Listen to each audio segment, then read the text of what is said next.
दोस्तों स्वागत है आपका बिहार न्यूज में। दोस्तों मैं हूं फिरदौस गनी और आप देख रहे हैं केडीबी लाइव। दोस्तों आज हो चुका है 7 अप्रैल 2021। तो आज की बिहार की टॉप न्यूज लेकर आए हैं आपके लिए।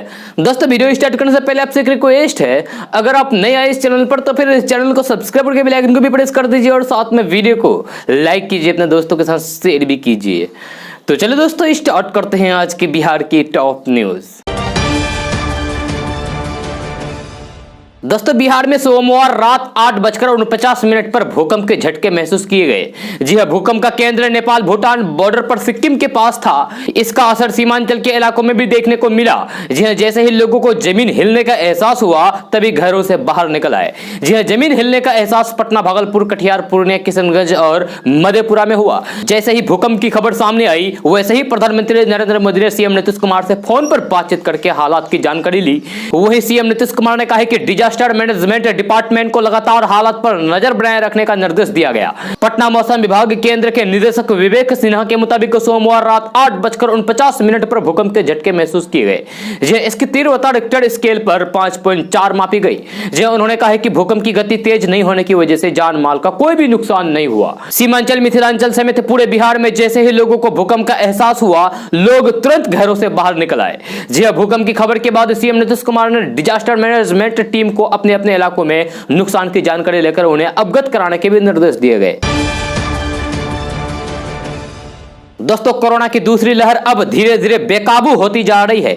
जी हां, बिहार हो या फिर दिल्ली या फिर कोई अन्य राज्य, हर जगह नए मरीजों के मिलने की रफ्तार काफी तेज हो गई है। कोरोना को लेकर आ रही बड़ी खबर के अनुसार देश की राजधानी दिल्ली में नाइट कर्फ्यू लगाने का फैसला लिया गया है। जी हां, दिल्ली में 30 अप्रैल तक नाइट कर्फ्यू लगाने का आदेश हुआ है। वहीं पटना में मुख्यमंत्री नीतीश कुमार कोरोना को लेकर सीनियर अधिकारियों के साथ बैठक कर रहे हैं, जबकि स्वास्थ्य मंत्री मंगल पांडे ने लोगों से सतर्क रहने को कहा है। जी, मिल रही जानकारी के अनुसार कोरोना के मामलों को देखते हुए दिल्ली सरकार ने बड़ा फैसला लिया है। जी हां, मुख्यमंत्री अरविंद केजरीवाल ने दिल्ली में 30 अप्रैल तक रात 10 बजे से सुबह 5 बजे तक नाइट कर्फ्यू लगाने का निर्णय लिया है। इस दौरान दिल्ली में किसी भी तरह की गतिविधियों पर पूरी तरीके से प्रतिबंध रहेगी। इसके साथ ही आवाजाही पर भी पाबंदी रहेगी। जी हां, दिल्ली सरकार का आदेश तत्काल प्रभाव से लागू हो गया है। हालांकि इस दौरान जरूरी सेवाओं से जुड़े लोगों को राहत दी गई है। दोस्तों बिहार विधानसभा में विपक्ष के नेता तेजस्वी यादव कानून व्यवस्था के मसले पर लगातार राज्य की नीतीश सरकार पर निशाना साध रहे हैं। इस बार मधुबनी की घटना पर तेजस्वी यादव ने बिहार सरकार और सीएम नीतीश कुमार को आड़े हाथों में लिया है। उन्होंने दावा किया है कि बिहार में नीतीश कुमार के कार्यकाल में राक्षस राज कायम हो चुका है। जी हां, मधुबनी की घटना पर राजद नेता तेजस्वी यादव ने कहा है कि यह नरसंहार का मसला है और बिहार में क्या हो रहा है इसकी जानकारी बिहार के सीएम को नहीं है। जहरीली शराब से तकरीबन 100 से ज्यादा लोग मारे जा चुके हैं या उनकी हत्या हो चुकी है। इसीलिए हम कहना चाहते हैं कि बिहार में नीतीश कुमार के शासनकाल में राक्षस राज कायम हो चुका है।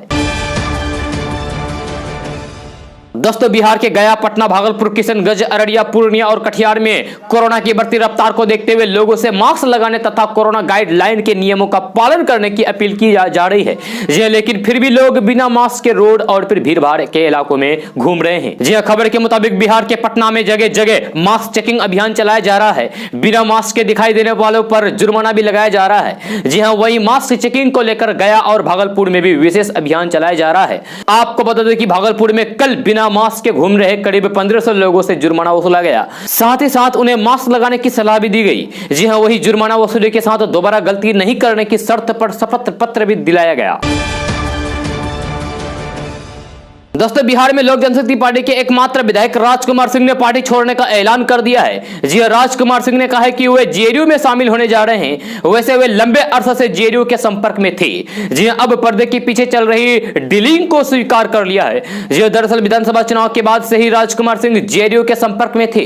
वे जेडीयू के मंत्री अशोक चौधरी से लगातार मिल रहे थे, नीतीश कुमार से भी मिल आए थे। हालांकि मीडिया जब भी ये पूछती है कि जेडीयू में कब शामिल होंगे, ये सवाल को टाले जा रहे थे। थे, इस सवाल को टाले जा रहे थे। आज उन्होंने स्वीकार किया है कि वे जल्द ही बिहार विधानसभा के स्पीकर से मिलेंगे और फिर विधानसभा में लोक जनशक्ति पार्टी के जेडीयू में विलय होने की जानकारी देंगे। दरअसल लोक जनशक्ति पार्टी के विधायक राजकुमार सिंह ने बिहार विधानसभा के उपाध्यक्ष पद के लिए हुए चुनाव में जेडीयू के उम्मीदवार महेश्वर हजारे को वोट दिया था। जी हां, पार्टी लाइन से अलग जाकर उन्होंने जेडीयू का समर्थन दिया था। इसके बाद लोजपा ने उन्हें नोटिस जारी करके पूछा था कि उनके खिलाफ कार्रवाई क्यों नहीं की जाए। जी हां, बेगूसराय के मटिहानी से विधायक राजकुमार सिंह ने कहा है कि विधानसभा उपाध्यक्ष के पद के चुनाव में पार्टी की ओर से कोई दिशा निर्देश नहीं आया था, लेकिन चूंकि स्पीकर पद के लिए हुए चुनाव में पार्टी ने उन्हें बीजेपी के विजय कुमार सिन्हा का समर्थन करने को कहा था, इसीलिए उपाध्यक्ष के चुनाव में उन्होंने जेडीयू को वोट दिया। जी राजकुमार सिंह कह रहे हैं कि इसके लिए उन्हें पार्टी ने कारण बताओ नोटिस जारी कर दिया। जी हां, इससे वे आहत हैं और इसीलिए पार्टी छोड़ने का फैसला लिया गया है।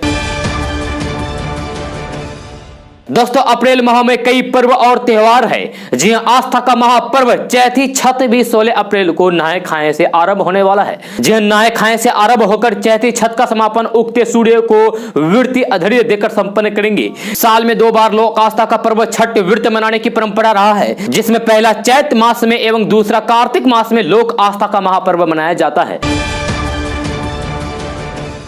दोस्तों, बिहार में लगातार बढ़ रहे कोरोना संक्रमण को देखते हुए राज्य सरकार ने शादी समारोह और श्रद्धा में लोगों के शामिल होने की संख्या तय कर दी है। जी हां, अब शादी समारोह में 250 और श्रद्धा कार्यक्रम में 50 लोग ही शामिल हो पाएंगे। जी हां, बिहार के मुख्यमंत्री नीतीश कुमार ने मंगलवार को कहा है कि जब अधिक से अधिक लोगों के कोरोना का टीका लग जाएगा तो फिर इस बीमारी का असर काफी हद तक कम होगा। जी हां, इसका हम लोगों को विश्वास है। टीकाकरण और कोरोना जांच दोनों को और अधिक बढ़ाने का निर्देश उन्होंने पदाधिकारियों को दिया है। जी हां, मुख्यमंत्री नीतीश कुमार ने मंगलवार को कोरोना पर समीक्षा बैठक की और फिर वीडियो कॉन्फ्रेंस के माध्यम से सभी जिलों के डीएम एसपी से भी बात की। दोस्तों, देश भर में कोरोना के नए मामले ने सभी पुराने रिकॉर्ड को तोड़ दिया है। जी हां, कई राज्यों में हालात काफी खराब हो चुके हैं। जी हां, इस सिलसिले में प्रधानमंत्री नरेंद्र मोदी 8 अप्रैल को यानी कि कल विभिन्न राज्यों के मुख्यमंत्रियों के साथ बातचीत करेंगे। इस बैठक में प्रधानमंत्री नरेंद्र मोदी मुख्यमंत्रियों के साथ कोरोना की स्थिति पर चर्चा करेंगे। जी हां, प्रधानमंत्री नरेंद्र मोदी की यह बैठक वीडियो कॉन्फ्रेंस के माध्यम से होगी। जो कोरोना के बढ़ते मामलों के चलते पिछले 5 दिनों में प्रधानमंत्री की होने वाली यह दूसरी बैठक होगी। यह बैठक कोरोना के पिछले 24 घंटे में सामने आए 1 लाख से ज्यादा मामलों के बाद होने की वजह से काफी अहम हो गई है। जब पिछले एक दिन में देश में 1,03,558 नए कोरोना के केस मिले हैं, जिसके बाद सरकार की चिंता और अधिक बढ़ गई है। अभी तक भारत में संक्रमण की बीमारी के शुरू होने के बाद से यह आंकड़ा सबसे अधिक है। दोस्तों, बंगाल विधानसभा चुनाव में तीसरे चरण की वोटिंग 6 अप्रैल को समाप्त हो गई है। जी हां, अगर कोलकाता की बात करें तो यहां पर 7वें और 8वें चरण में वोटिंग होनी है। जी हां, इसके पहले ही प्रचार की रफ्तार तेज हो चुकी है। बीजेपी ने चुनाव प्रचार में पार्टी के दिग्गज नेताओं को उतारा है। इसमें बीजेपी सांसद और भोजपुरी सुपरस्टार मनोज तिवारी भी शामिल है। जी हां, कल बीजेपी के सांसद मनोज तिवारी ने अनूठे अंदाज में चुनाव प्रचार किया। उन्होंने हाथ रिक्शा खींचकर बीजेपी के लिए समर्थन मांगा। जी हां, उनकी वीडियो सोशल मीडिया पर वायरल हुई है। जी हां, सोशल मीडिया यूजर्स ने कमेंट भी किए। दरअसल बीजेपी सांसद और भोजपुरिया स्टार मनोज तिवारी ने सोमवार को कोलकाता में हाथ रिक्शा को चुनाव प्रचार के लिए चुना। जी हां, मनोज तिवारी ने हाथ रिक्शा गाड़ी को संभाला और फिर उस पर हाथ रिक्शा चलाने वाले को बैठा दिया। कुछ दूर तक मनोज तिवारी उन्हें बैठा कर ले गए। इस दौरान देखने वालों की भीड़ उमड़ पड़ी। मनोज तिवारी ने हाथ रिक्शा खींचकर संदेश दिया है कि बीजेपी की सरकार बनने पर हाथ रिक्शा खींचकर गुजर बसर करने वालों की सुध ली जाएगी। उन्हें आर्थिक मदद मिलेगी। चुनाव प्रचार के दौरान मनोज तिवारी कुछ दूर तक बीजेपी सांसद निशिकांत दुबे और फिर उनकी पत्नी अनुकांत दुबे को भी रिक्शा पर बैठाकर खींचते हुए दिखे। दोस्तों, ट्रैफिक नियमों के उल्लंघन के बाद चालान भरने में होने वाली झंझट से जल्द ही छुटकारा मिलने वाला है। जी हां, अब चालान भरने के लिए आपको कोर्ट के चक्कर नहीं काटने पड़ेंगे। जल्द ही देश में ट्रैफिक चालान के लिए ई कोर्ट की सुविधा होने वाली है। इसके बाद घर बैठे ही ट्रैफिक चालान भर सकते हैं। जी हां, केंद्र सरकार की ओर से इसके लिए 1142 करोड़ का फंड जारी किया गया है। जी हां, इस फंड को अलग अलग 25 राज्यों में बांटा गया है। केंद्र सरकार की ओर से ई कोर्ट की सुविधा के लिए जुलाई 2021 का अंतिम समय तय किया गया है। दरअसल पायलट प्रोजेक्ट के तौर पर 6 राज्यों और केंद्र शासित प्रदेशों में 9 ई कोर्ट चालू किए गए थे। इन राज्यों में 20 जनवरी 2021 तक रिकॉर्ड 41 लाख से अधिक मामले का निपटारा हुआ। राजधानी पटना में भी 2 ई कोर्ट खोले गए थे। कोरोना काल के दौरान ई कोर्ट के जरिए चालान भरने वालों की संख्या में बढ़ोतरी देखी गई थी। ट्रैफिक नियम का उल्लंघन होने पर पोर्टल की तरफ से वाहन मालिकों को एक मैसेज भेजा जाएगा। 24 घंटे के भीतर इस लिंक के जरिए चालान का पेमेंट किया जा सकता है। आपका चालान कैमरा या फिर किसी भी ओर से किया गया हो, आप ई कोर्ट के जरिए इसका भुगतान कर सकते हैं। भुगतान होने पर ई रसीद भी आपको तुरंत मिल जाएगी। दोस्तों, न्यायमूर्ति एनवी रमन्ना देश के अगले मुख्य न्यायाधीश होंगे। राष्ट्रपति रामनाथ कोविंद ने इनके नाम पर मंजूरी दे दी है। आपको बता दें कि मौजूदा मुख्य न्यायाधीश एस.ए. बोबडे ने अपने उत्तराधिकारी के तौर पर न्यायमूर्ति एनवी रमन्ना के नाम की सिफारिश की थी। सीजेआई एस.ए. बोबडे 23 अप्रैल को रिटायर हो रहे हैं और 24 अप्रैल को न्यायमूर्ति एनवी रमन्ना अगले सीजेआई के तौर पर शपथ लेंगे। दोस्तों, बिहार की टॉपर बेटियों में शामिल छपरा की तनु कुमारी के पिता अपनी बेटी के सपने को पूरा करने को लेकर चिंतित है। वे कहते हैं कि उनकी हैसियत इतनी नहीं है कि बेटी का सपना पूरा कर सके, लेकिन कोशिश करेंगे कि उनकी बेटी डॉक्टर बने। तनु के पिता एक निजी कंपनी के मैकेनिक का काम करते हैं। उनकी बेटी मैट्रिक परीक्षा में बिहार में सेकंड टॉपर बनी है।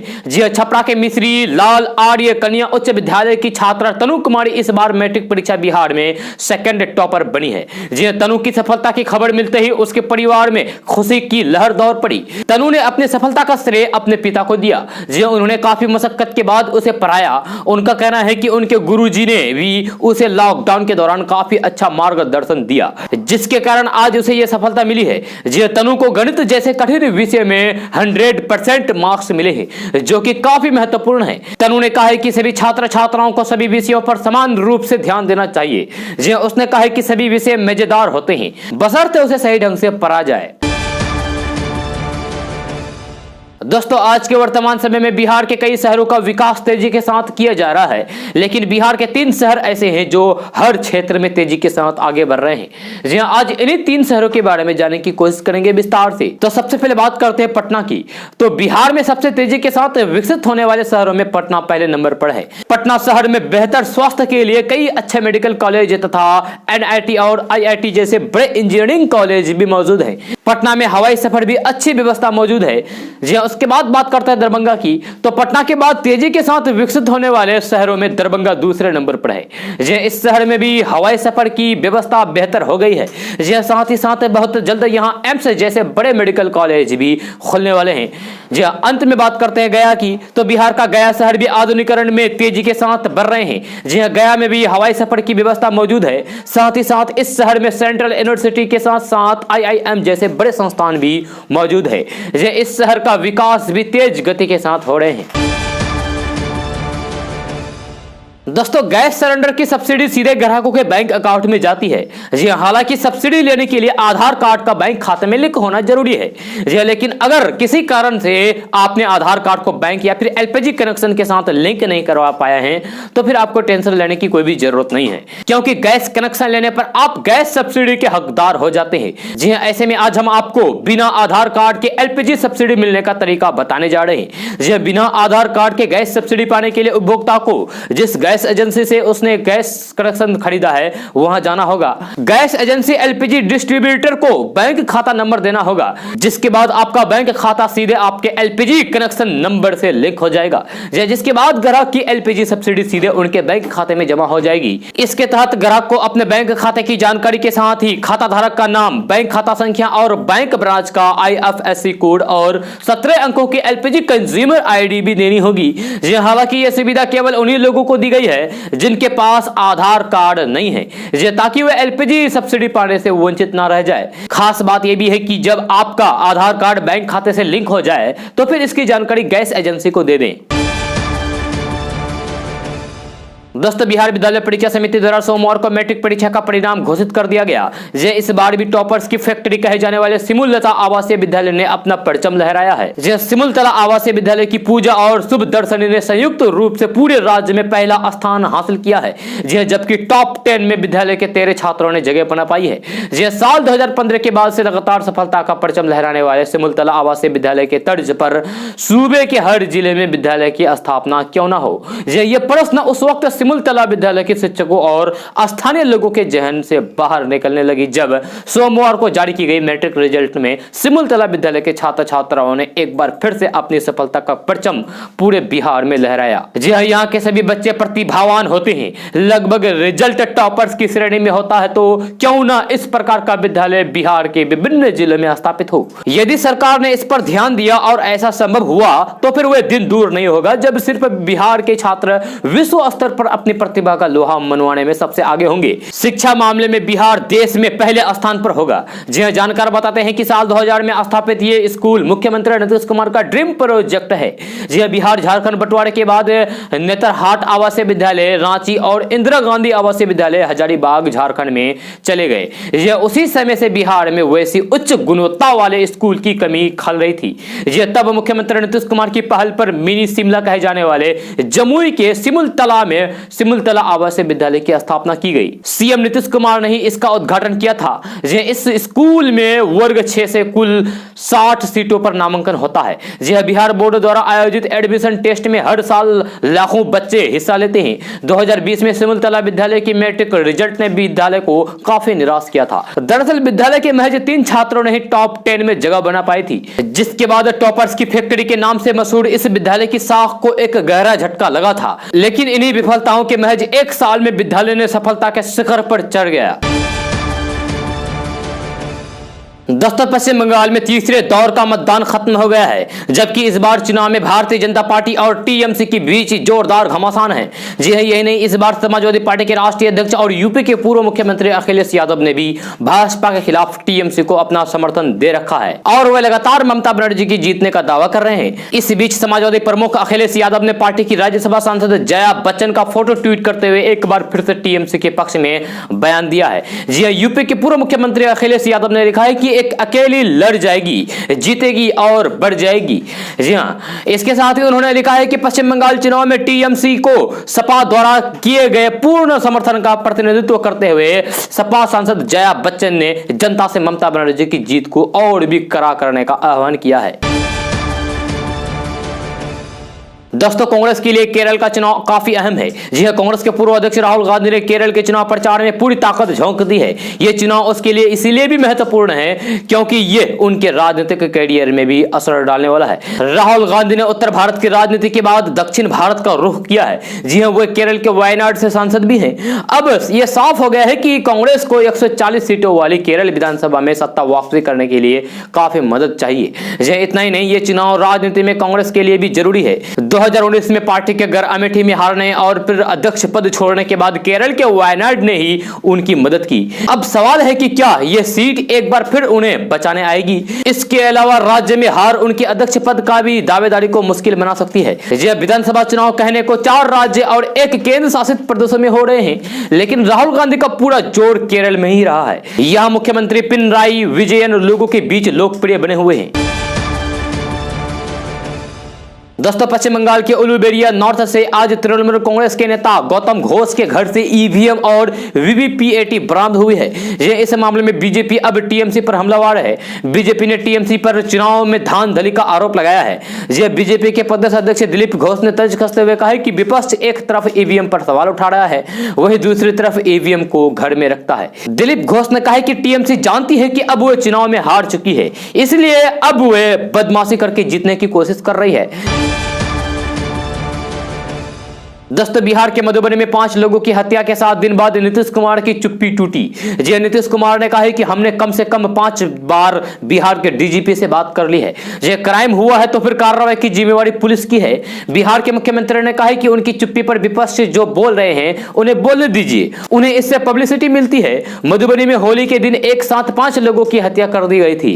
ये विपक्ष इस मामले को लेकर सरकार पर हमलावर है तो सत्ताधारी बीजेपी जेडीयू के नेताओं ने भी पुलिस पर निशाना साध रहा है। जी आज नीतीश कुमार की चुप्पी टूटी। मीडिया ने पूछा कि मधुबनी घटना को लेकर सरकार पर सवाल उठ रहे हैं, तो इस पर सीएम नीतीश कुमार ने कहा है कि जब कोई क्राइम की घटना होती है तो फिर ये पूरी की पूरी पुलिस की जिम्मेवारी है और पुलिस पूरा काम कर रही है। जी कहीं कोई घटना होती है तो फिर मैं पूरी जानकारी हासिल करता हूं।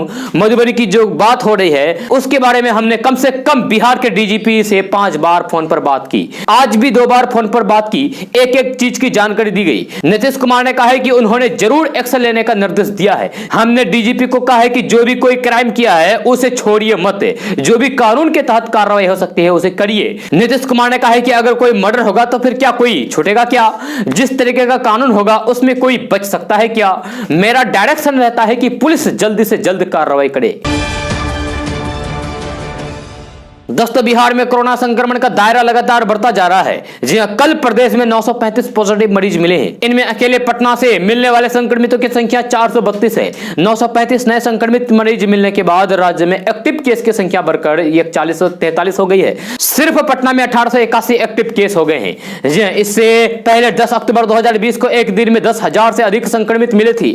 स्थिति को देखते हुए बिहार के मुख्यमंत्री नीतीश कुमार जिलों की तैयारी और स्थिति पर विमर्श के लिए आज सभी जिला अधिकारियों के साथ और अन्य अफसरों के साथ वीडियो कॉन्फ्रेंस के माध्यम से बैठक करेंगी। इस दौरान कोई बड़ा फैसला लिए जाने की उम्मीद जताई जा रही है। दोस्तों, सरकारी बैंक के ग्राहकों के लिए जरूरी खबर है। जी बैंक से संबंधित सभी जरूरी काम फटाफट निपटा लें। जी बैंक प्राइवेटाइजेशन को लेकर बैंकिंग यूनियन एक बार फिर से हड़ताल पर जाने की तैयारी में है। जी हाल ही में अखिल भारतीय बैंक कर्मचारी संघ यानी कि AIBEA की परिषद ने देश भर के संगठनों के साथ बैठक की है। इस बैठक में सदस्यों को अपना आंदोलन तेज करने के लिए कहा गया है। जी आपको बता दें कि बैंक यूनियन ने सरकारी बैंकों के निजीकरण करने के फैसले के विरोध में बैठक की। जी जहां देश भर के बैंक यूनियन और फिर संगठनों के सदस्य शामिल है। बैठक के बाद संगठन ने बैंकों के निजीकरण के केंद्र सरकार के प्रस्ताव के खिलाफ बड़े स्तर पर हड़ताल की धमकी दी है। इस बैठक में पूरे देश के विभिन्न शहरों से 262 जनरल काउंसिल सदस्यों ने भाग लिया। बैठक में सर्वसम्मति बैंक निजीकरण को घोषणा के खिलाफ आंदोलन तेज करने का निर्णय लिया गया। संघ की बैठक में कहा गया है कि सामान्य परिषद की बैठक ने पूरे देश में हमारे सभी यूनियन और फिर सदस्यों से आह्वान किया गया है कि बैंक के निजीकरण के खिलाफ संघर्ष जारी रखेंगे। लंबे समय तक हड़ताल के लिए तैयार रहें। जी हां, आपको बता दूं कि इससे पहले भी निजीकरण के विरोध में बैंक यूनियनों ने 15 और 16 मार्च को 2 दिवसीय राष्ट्रीय हड़ताल किया था। जी हां, जिसमें लगभग 10 लाख बैंक कर्मचारियों ने हिस्सा लिया था। जी हां, हड़ताल के पहले दिन 16,500 करोड़ के चेक और भुगतान उपकरणों की निकासी प्रभावित हुई थी। दोस्तों, पश्चिम बंगाल में आज तीसरे चरण के लिए वोटिंग हो गई। जी हां, प्रधानमंत्री नरेंद्र मोदी कुछ बिहार में एक रैली को संबोधित करने पहुंचे थे। जी रैली में अपने संबोधन की शुरुआत उन्होंने भारतीय जनता पार्टी के स्थापना दिवस का जिक्र करते हुए की। इस दौरान प्रधानमंत्री नरेंद्र मोदी ने ममता बनर्जी के उस बयान को लेकर घेरा जिसमें उन्होंने मुस्लिमों से एकजुट होकर वोटिंग करने की अपील की थी। जी हां, प्रधानमंत्री नरेंद्र मोदी ने कहा है कि आदरणीय दीदी, अभी हाल ही में आपने कहा है कि सभी मुसलमान एक हो जाओ, वोट बंटने मत दो। आप ये कह रही हैं, इसका मतलब यह है कि आपको यकीन हो गया है कि मुस्लिम वोट बैंक भी आपके हाथ से निकल गया है। जी मुस्लिम भी आपसे दूर हो गए हैं। आपको पब्लिकली ऐसा कहना पड़ रहा है। इसी से पता चलता है कि आप इलेक्शन हार गई है। प्रधानमंत्री नरेंद्र मोदी ने कहा है कि दीदी, आप वैसे तो चुनाव आयोग को गालियां देती हैं, लेकिन हमने ये कहा होता कि सारे हिंदू एकजुट हो जाओ, बीजेपी को वोट दो, तो हमें इलेक्शन कमीशन के 8 से 10 नोटिस मिल गए होते, सारे देश के एडिटोरियल हमारे खिलाफ हो गए होते। दोस्तों, किसी मान्यता प्राप्त संस्थानों से इंटर पास कर चुके युवाओं के लिए पटना में सरकारी नौकरी करने का मौका मिल रहा है। ये मौका बिहार लोक सेवा आयोग की ओर से मिल रहा है। इच्छुक उम्मीदवार मौके का फायदा उठाएं और फिर ऑनलाइन के द्वारा आवेदन करें। तो चलिए आपको बताते हैं कि किन पदों पर आवेदन करना होगा। आपको बता दें कि बिहार लोक सेवा आयोग अपने संस्थान में खाली पड़े कलर के 24 पदों पर भर्ती को लेकर इच्छुक और योग्य उम्मीदवारों से ऑनलाइन के द्वारा आवेदन आमंत्रित किए हैं। जी हाँ, उम्मीदवार फटाफट अप्लाई करें। नोटिफिकेशन के अनुसार कलर के इन पदों पर ऑनलाइन आवेदन की प्रक्रिया 19 मार्च 2021 से प्रारंभ हो चुकी है। यह इच्छुक और योग्य उम्मीदवार 16 अप्रैल 2021 तक ऑनलाइन के द्वारा आवेदन कर सकते हैं। इसके बाद आवेदन समाप्त हो जाएगा। अगर आप इन पदों के लिए आवेदन करना चाहते हैं तो फिर आप आधिकारिक वेबसाइट ऑनलाइन bpsc.bihar.gov.in पर जाकर ऑनलाइन के द्वारा आवेदन की प्रक्रिया को पूरा कर सकते हैं। यह अभी आवेदन चल रहा है। दोस्तों, बिहार बोर्ड ने सोमवार को 10वीं का रिजल्ट घोषित कर दिया। जी 16,54,171 छात्राओं ने बिहार बोर्ड मैट्रिक परीक्षा दी। जी इसमें 8,24,893 लड़कियां और 8,29,278 लड़के शामिल थे। इस परीक्षा में कुल 12,93,054 छात्र पास हुए। जी बिहार बोर्ड की मैट्रिक परीक्षा में जो छात्र इस साल पास नहीं हो पाए हैं उन्हें भी निराश होने की जरूरत नहीं है। जी अभी भी उनके पास मौका है जिससे वे साल भर इंतजार किए बिना अगली कक्षा में दाखिला ले सकते हैं। जी साथ ही जो छात्र अपने प्रदर्शन से खुश नहीं हैं और उन्हें अपने कॉपी पर पूरा भरोसा है, उनके पास भी अपने रिजल्ट को सुधारने का एक मौका है। जो छात्र फेल हो गए हैं उनके पास कंपार्टमेंटल परीक्षा देने का विकल्प है। कंपार्टमेंटल परीक्षा पास करके हुए अगली कक्षा में जा सकते हैं। इससे उन्हें अगले साल की बोर्ड परीक्षा का इंतजार नहीं करना होगा। 10वीं की परीक्षा में असफल छात्र NIOS यानी कि national school of open school में दाखिला ले सकते हैं। NIOS से परीक्षा देने के बाद छात्र अगली कक्षा में एडमिशन ले सकते हैं। दोस्तों, बिहार में कोरोना संक्रमितों की संख्या बढ़ रही है। वहीं राज्य के स्वास्थ्य मंत्री मंगल पांडे ने मंगलवार को कहा कि राज्य में लॉकडाउन की स्थिति नहीं है। उन्होंने कहा कि अन्य राज्यों की तुलना में हम बेहतर स्थिति में हैं। उन्होंने कहा कि लॉकडाउन की बजाय परिस्थिति ठीक हो, इस पर सरकार कार्य कर रही है। पटना में पत्रकारों से बातचीत करते हुए स्वास्थ्य मंत्री मंगल पांडे ने कहा कि पिछले 1-1.5 महीने से देश के कई राज्यों में कोरोना के मरीज बढ़ रहे थे। इसे देखते हुए हमने राज्य में तैयारियां प्रारंभ कर ली थी। उन्होंने कहा कि बिहार सरकार सतर्क है। उन्होंने कहा कि कोरोना मरीजों की जांच और स्वास्थ्य देखभाल की सुविधा बढ़ा दी गई है। पिछले दिनों जांच की संख्या एक दिन में 20,000 हो गई थी, जिसे बढ़ाकर 75,000 तक कर दिया गया है। कोरोना जांच रोज हो रही है, लेकिन 1 लाख रोजाना जांच हो, इस लक्ष्य पर सरकार काम कर रही है। मंगल पांडे ने कहा कि अस्पतालों में बेडों की संख्या बढ़ा दी गई है। बिहार में कोरोना मरीजों की बढ़ती संख्या के बाद लॉकडाउन के संबंध में पूछे गए एक सवाल के जवाब में उन्होंने कहा कि अन्य राज्यों की तुलना में यहां मरीजों की संख्या कम है। अभी बिहार में हालात वैसे नहीं हुए हैं कि लॉकडाउन लगाया जाए। बिहार में अभी कोरोना मरीजों की संख्या अनियंत्रित है, इसीलिए लॉकडाउन पर बिहार सरकार अभी विचार नहीं कर रही है। लॉकडाउन की बजाय परिस्थिति ठीक हो, इस पर सरकार कार्य कर रही है। दोस्तों, महाराष्ट्र में लगे लॉकडाउन की वजह से बिहार के कारोबारी और श्रमिक परेशान हो गए हैं, यानी कि मजदूर परेशान हो गए हैं। एक और पूर्ण लॉकडाउन की वजह से कारखानों दुकानों के शटर गिर गए हैं। वहीं मजदूरों को अपने शहर लौटने के लिए कहा जा रहा है। Confederation of all India traders ने कहा है कि इस संबंध में मुख्यमंत्री उद्धव ठाकरे से हमारी मांग है कि इसे गंभीरता से लें और राहत दें। Confederation of all India traders के बिहार के चेयरमैन कमल नौपानी और फिर अध्यक्ष अशोक कुमार वर्मा ने कहा है कि महाराष्ट्र में 30 अप्रैल तक के लिए लॉकडाउन लगा दिया गया है। यह भी स्पष्ट नहीं है कि यह सप्ताहांत के लिए है या फिर पूरे माह के लिए है। भर में की स्थिति के बीच वहां 25 लाख कारोबारी परेशान हैं, जिसमें हजारों कारोबारी बिहार से हैं। मजदूरों को कहा जा रहा है कि अपने शहर अपने गांव लौट जाओ, यह भी उचित नहीं है। दोस्तों, कोरोना संक्रमण की दूसरी लहर का असर बिहार में होने वाले शादियों पर भी दिख रहा है।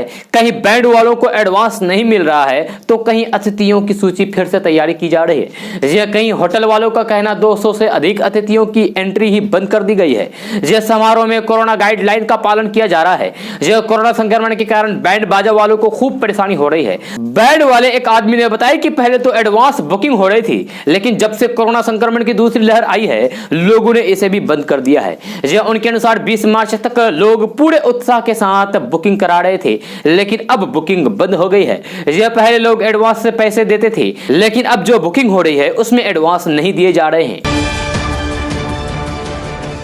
दोस्तों, बिहार में सबसे पुराने बक्सर केंद्रीय जेल की सूरत बदलने की तैयारी शुरू हो गई है।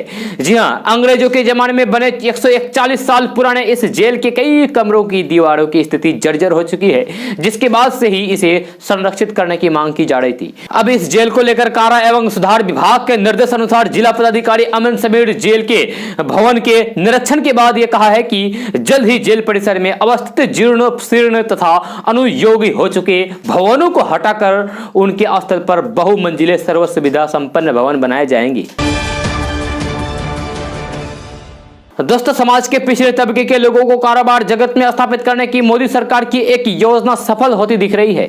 यह अनुसूचित जाति, अनुसूचित जनजाति तथा महिला उद्यमियों को प्रोत्साहन देने के लिए सरकार ने जो स्टैंड अप इंडिया योजना शुरू की थी, उसके तहत 25,000 करोड़ रुपए से ज्यादा के लोन मंजूर किए जा चुके हैं। इस योजना के तहत लाभार्थियों की संख्या 1 लाख से भी अधिक हो गई है। अब इस योजना का विस्तार भी वर्ष 2025 तक करा दिया गया है। आपको बता दें कि रिजर्व बैंक के आंकड़ों के अनुसार दिसंबर 2020 तक बैंकों द्वारा सूक्ष्म एवं लघु उद्यमों को दिया जाने वाला कुल लोन 6.6% से बढ़कर 11,31,000 रुपए तक पहुंच गया है। एक साल पहले की अवधि में ये 10,61,000 करोड़ रुपए था। कुल कर्ज में MSME सेक्टर का हिस्सा करीब 18% है।